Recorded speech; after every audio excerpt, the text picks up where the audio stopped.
Hi everybody, happy Vlogmas. It's Allie here on Crooked Nature. I thought that I would take my time on Vlogmas today, my video, and trim up my plant here. Um, it is recovering from coming inside from the summer, and so it's lost some leaves and some little sections here and there where it's just like, no, I can't work so much. But at the same time, it's starting to get used to being back inside, and I now have a whole lot of new growth. So I need to trim it. Um, this is a really cool plant. I wish I could remember where it actually comes from, and I can't off the top of my head. But I can tell you that this thing likes to be on the ground. It's a vining plant, obviously, but it's the kind that sends out runners and makes new plants. In different places on the ground, wherever it finds, fertile soil and all the stuff that it needs, or whatever it, wherever it can. Especially if the center section is having an issue, it will send out even more growth. All right, so I'm going to trim this. Anyway, this is a lemon lime Maranta, by the way. Anybody was wondering, that's a prayer plant.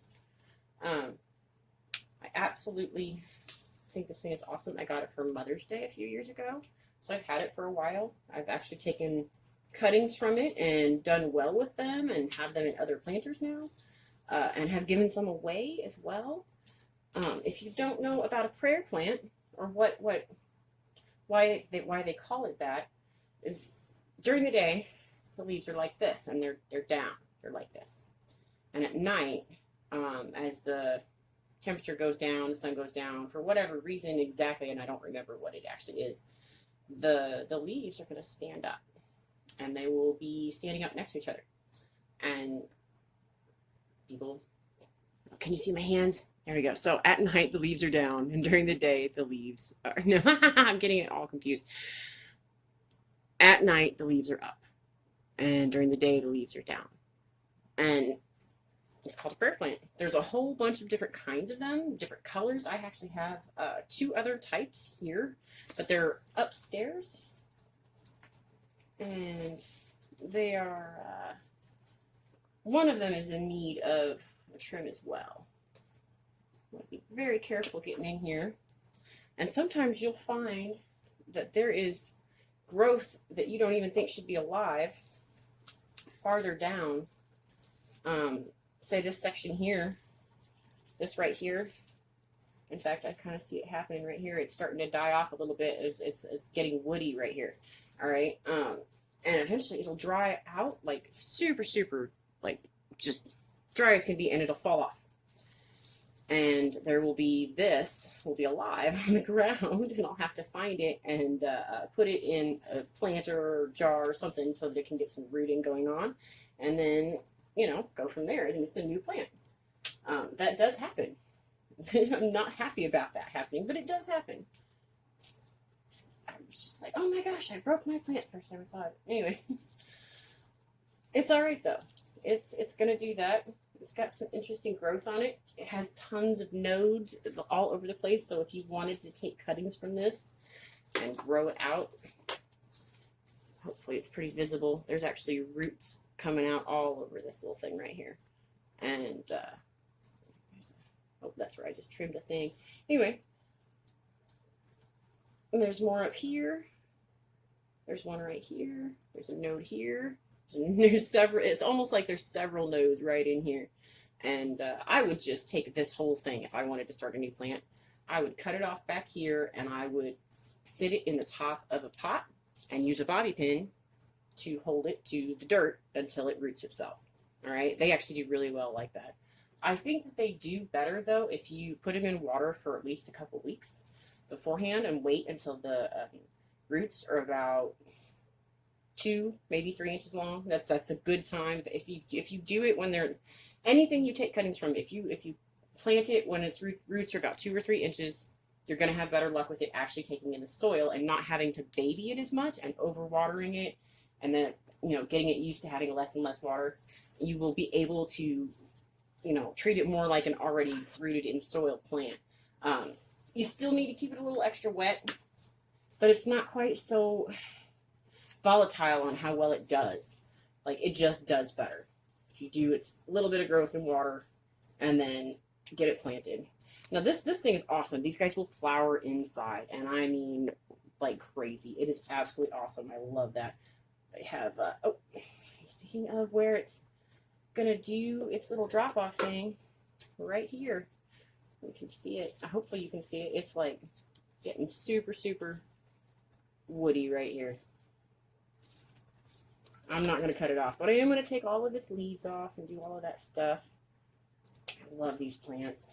One of the ones I've got upstairs is a silver band Maranta, and I absolutely love it. And it's really cool. And its underside, the undersides of its leaves on that one are purple, like a maroon purple color, and I just absolutely cool looking. So cool. And these guys here, this has some awesome growth pattern on it. Let's see if I can find one. Here is an older, larger, mature leaf, and this is a younger leaf. And you can see the colors are completely, like, almost flip-flop. This will look like this as it gets older, and it's really cool. It's cool that the pigment changes on these. Oh, looking like I've got something. Maybe a pest. We'll find out. Everything's got to get treated here soon. For pests management. Always watch out for your fingers. I'm sure you like your fingers just like I do. Attached to you. Hopefully everybody can hear me and I'm not being too quiet. I still have a sick kid going on in my house. Going on, I don't even know. It's day 6 of her being sick. And I actually need to go up and check her temperature here soon and make sure she's not running a fever. She hasn't been running a fever in days, but I want to keep an eye on it just in case it comes back. She's just got a really awful, lingering stomach bug. It's just terrible. And like today, she's even more tired today than she was yesterday. But she seems to be doing better. She ate more. She ate. She actually wanted to eat things. She still didn't eat a lot, but she's eating more than she has been, and that is such a good sign. And she is sleeping a lot, which is also a good sign. She's healing up from whatever the heck is going on with her. Gosh, this plant is so big. It's so big. I'm going to turn you. Hopefully I don't end up making too long of a video. I don't really have anything to talk about. Oh, there's one of those sections. There's a live thing here. Apparently, oh yeah. This would look like it's been attached for a while.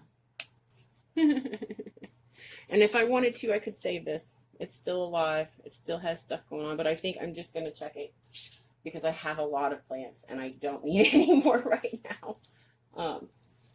Not right now. Oh my goodness. Okay, let me put this down and see if I can start at the bottom here. Some of this. And gather it.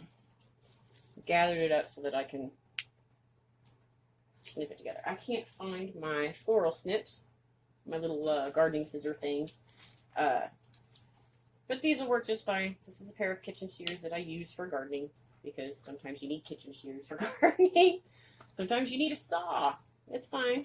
Anybody who's had to dig a big enough hole that's near anything else growing is like, oh yeah, roots. You need a saw. It's better. Something serrated. Something serrated is fantastic. Oh my goodness, here. And it's a really pretty plant. It's a bit of a chore here, though, as you can see, I'm sure. There's a lot to remove and check on here. I'm really not seeing any pests on here, but I bet you I'll come across some somewhere. Hopefully not, but I'm sure there's something. Even if I'm not seeing it, because this was outside. Let's not rip its legs off here. Okay, I still got some here. Still got some to trim. Trimming. Just a trimming. Oh. Yeah. I've got my other prayer plant upstairs, which is a lot like this, but it's something different. And I think I've seen the name for what it is, except that it's a variegated version of it, and it's got beautiful splashes of white and yellow, and like, it's cool. And it seems to be stable, but I'm watching it. I don't know how stable the variegation is and if it's going to stay or not, or you know, if I just got something random. But I've had it for a while now, and it's still putting out variegated leaves and continuing on, you know, as it vines out, and which is great. It's growing. It's healthy. Eventually, I'm going to have a big plant of it, and it'll be really cool because I bought it in a tiny little 4-inch pot. Super cheap. In fact, I want to say it was in the clearance section because it was kind of sickly looking when I bought it. Gotta be hitting those clearance sections right now on plants, house plants especially. Greenhouses and big box stores are taking them inside, you know, so they don't die, so they can still make a profit off of them. But a lot of them they don't have room for because, I don't know, people did a lot more outside gardening this year, it seemed like to me, looking at the amount of house plants in my area that just didn't sell. But you know, if you bring in the same freaking houseplants every single year for 5 years, people are going to stop buying them. Mainly because they have them still and they're healthy. I mean, that's the thing. Alright, I'm going to end my vlog, even though I'm still trimming and taking care of this, just because this is going too long and I'm talking too much. I do love these plants, though. Oh, look! Grasshoppers. Grasshopper. Can you see it? Grasshoppers. Yeah, grasshoppers. That's alright. I'm going to cut this one because it's a dead leaf just coming out of the ground. I hope everybody has a happy holiday season, is safe and not sick, doesn't get sick, and doesn't know anybody who's sick, because you know what? Sick is sucking. Sick sucks. So, y'all have a great day. Hopefully I will see everybody tomorrow like I planned, to have a video every day for Vlogmas, and I'm trying to do that. I think it's really important for me to keep doing things because I'm not always active enough, and I suffer from anxiety and depression and all the horrible things that are stupid, and make things hard. It's not stupid, but I feel like it's stupid because I think stupid's a curse word. And it makes you feel bad to feel bad, and that is part of the vicious cycle of feeling bad. And it's okay to do things like this and to take care of your plants and yourself and to touch green and growing things. And if you don't have any house plants or anything green around you, I suggest you try. Maybe go to the park, find a botanical garden. If you got a friend with house plants, go visit them, or somebody who's got a half acre and actually has trees in their yard or something, you know. Nature is extremely therapeutic. It's very healthy. It's good for you. And I hear a whole lot about how plants don't really purify the air. I don't have plants in my house to purify the air. I have plants in my house to produce oxygen. That's right. Produce oxygen. And because I like them. And they make me feel less stressed out. It's very therapeutic. Just awesome. Have a good day, you guys. Thank you so much for watching my videos.